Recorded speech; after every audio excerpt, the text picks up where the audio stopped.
Hello and welcome to this video on the third way socialism, also known as neo-revisionist socialism. Now, before I get into what it is, what it means, I'm going to spend a little bit of time talking about where it came from, but the historical background, because I think it's important to understand that to sort of make sense of why it came about in the mid-90s, really. So in the last lecture, we looked at how in the 20th century, and especially from 1945 onwards, social democracy became the dominant form of socialism in the West. Of course, in the East, you still had the Soviet Union and China and so on, following Marxism. But in the Western world, in Western Europe, USA and so on, social democracy was the predominant form of socialism. And the particular form of social democracy that was dominant after the Second World War is what came to be known as the post-war consensus, really, a policy and package embraced by not just social democrats, but also modern liberals and one nation conservatives as well. So pause the video here for a second and just jot down, remind yourself, what kind of policies are we talking about? What were the key policies of post-war social democracy? Okay, so did you get them? Post-war social democracy included things like Keynesian policies of demand management, where the government invests heavily in industry to ensure full employment. Things like a mixed economy, a mix between privately and publicly owned industry, with key industries such as coal, steel, gas, electricity, telecommunications, railways, etc., owned by the state. Things like a generous welfare state, things like strong trade union rights, and so on. And as we've seen when we looked at the emergence of the new right, however, these policies came under strain, didn't they, in the 1970s? Yep. Keynesian policies were criticised for having stoked what? Pause the video here, see if you can remember what economic problems were Keynesian policies blamed for. Did you get it? That's right, inflation. Keynesian policies were seen to lead to inflation, blamed for high inflation. And it was thought that some trade unions had become too powerful and that this was making British industry uncompetitive because they were keeping wages too high. They were blocking the introduction of new technology. Strikes were getting out of hand, and so on. So Thatcher came to power, didn't she, in 1979, promising to change all of this, which she did. She clamped down on trade union rights, for example, making secondary picketing and spontaneous strike action illegal. She closed down many of the state-owned coal mines, steelworks, for example. She privatised most of the nationalised industries, such as gas and electricity. She sold off much of the state's stock of housing, council housing, and so on. And by the way, much of this actually greatly angered old one nation conservatives, such as Harold Macmillan, who'd been Prime Minister in the late 50s and early 60s. She deregulated business, reducing the regulations that businesses had to abide by, and so on. And although this caused much disruption at the time, many believed it did eventually resolve the problems Britain had been facing in the 1970s. So over the course of the 1980s, for example, she did bring inflation down to manageable levels, made Britain a more attractive place for investors to set up businesses and so on. And electorally, she was very successful. Yep. Leading to her party to general election victories not only in 1979, but then again in 1983, then again in 1987. Then her successor as leader of the Conservatives added a fourth consecutive win for the Conservatives in 1992. And all of this forced some serious rethinking in the Labour Party. So by 1992, they'd now lost 4 elections in a row. And the policies with which they'd long been associated, all the old state interventionist policies of post-war social democracy, have been abandoned. And there appeared to be little public appetite and perhaps even economic sense for bringing them back. So that was when in 1994, a charismatic young man called Tony Blair was elected leader of the Labour Party, and he promised to modernise the party, bring it into line with the modern world. And he made the direction he wanted to take the party clear, particularly in 1995, when he successfully persuaded his party to abandon the old Clause 4, clause mean like Section 4, Clause 4 of the Labour Party's constitution. This was the section that had committed the party to the nationalisation of industry, to common ownership of industry. It was seen as the sort of core socialist element in the traditional sense of socialism as an economic system. This was the kind of main socialist part of the Labour Party constitution, and Tony Blair persuaded his party in 1995 to get rid of it, to ditch it.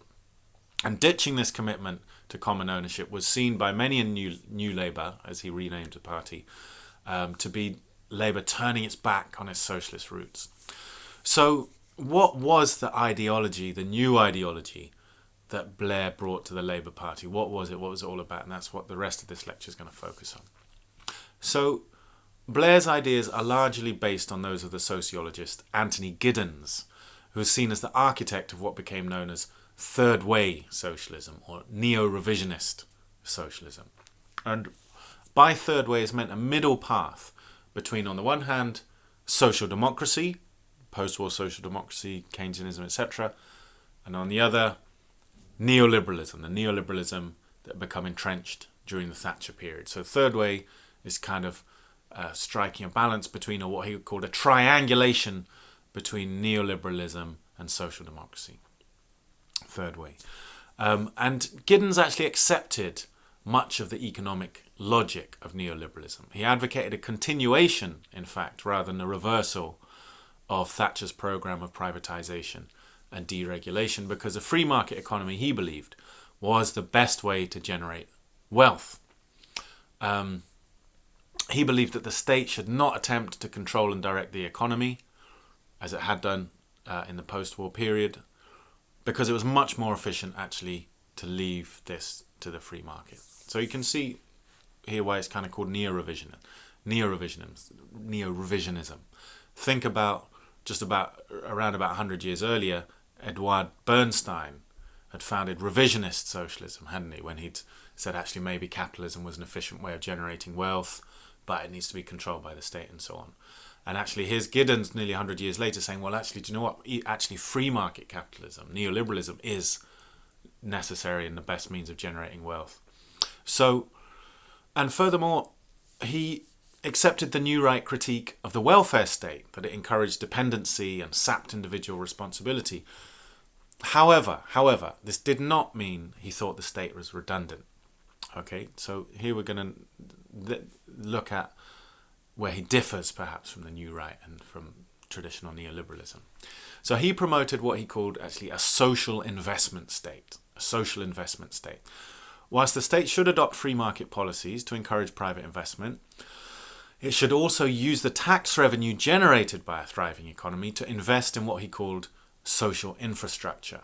In other words, talking about good quality healthcare, good quality state education, training for people and so on, sometimes known as investing in human capital. Yeah.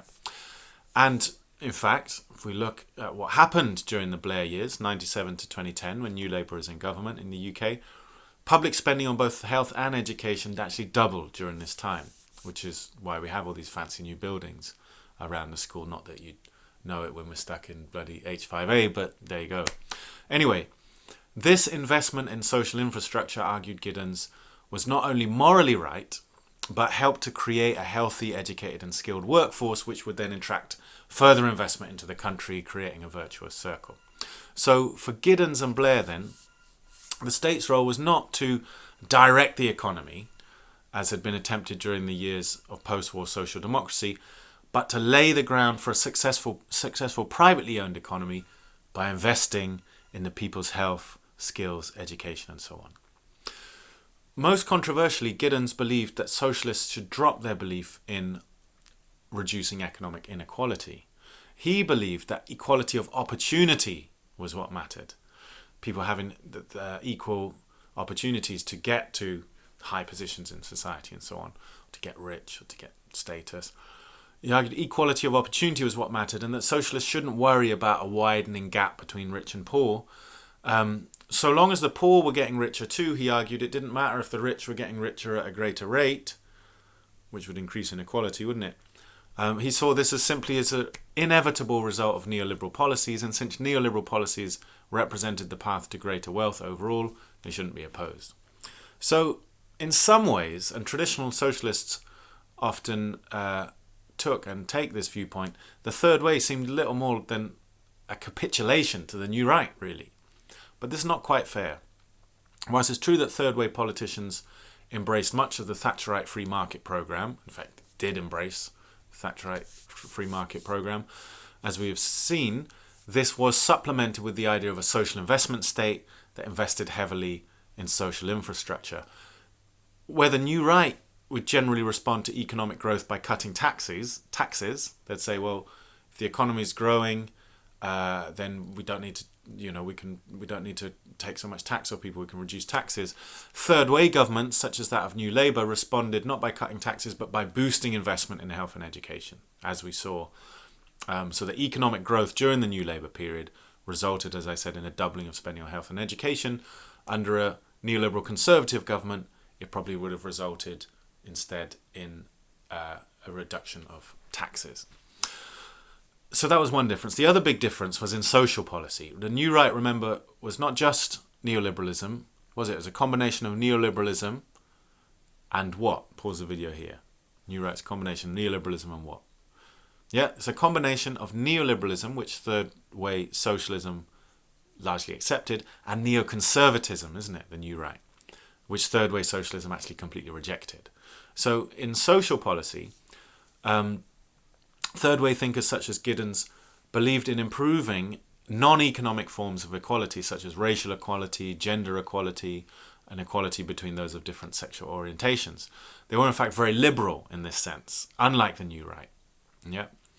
So to this end, New Labour passed several measures to enhance these types of non-economic equality, such as, for example, legislation to allow civil partnerships for gay couples for the first time, for example.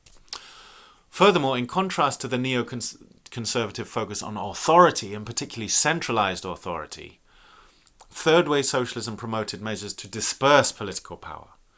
Pause the video here and see if you can remember any examples of New Labour legislation that had the effect of dispersing political power. Think back to the constitutional reforms we studied in AS.